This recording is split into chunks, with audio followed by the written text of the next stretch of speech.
ใจอ้ายยังหาบ่มีเปลี่ยนแปลงอินแฮเดลาสิให้อ้ายเฮ็ดคือบ่ฮู้สายามน้องสิลาอ้ายไปคบกันมาตั้งนานหากน้องเบิดหัวใจอ้ายเฮ็ดบ่ได้อีหลี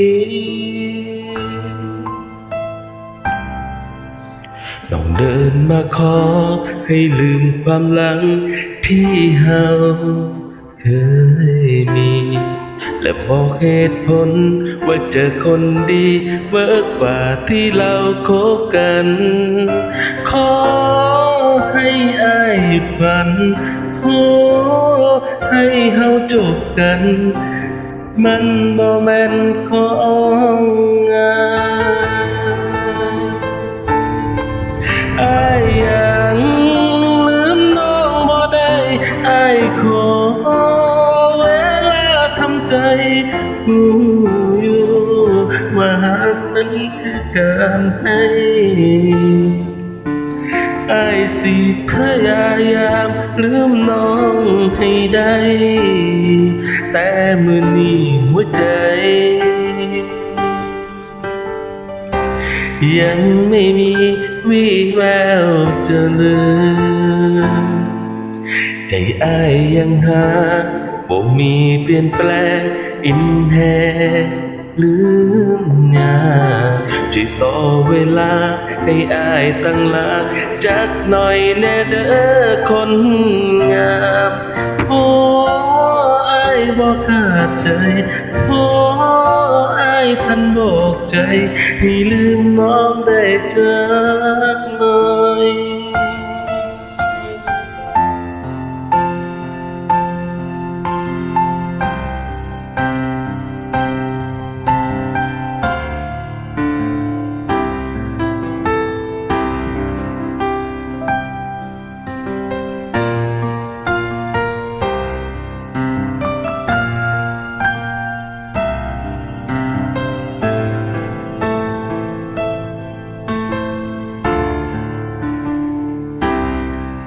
อ้ายยังลืมน้องบ่ได้อ้ายขอเวลาทำใจรู้อยู่ว่าหักนั้นคือการให้อ้ายสิพยายามลืมน้องให้ได้ แต่มื้อนี้หัวใจยังไม่มีวี่แววจะลืมใจอ้ายยังหาบ่มีเปลี่ยนแปลงอินแหงลืมยา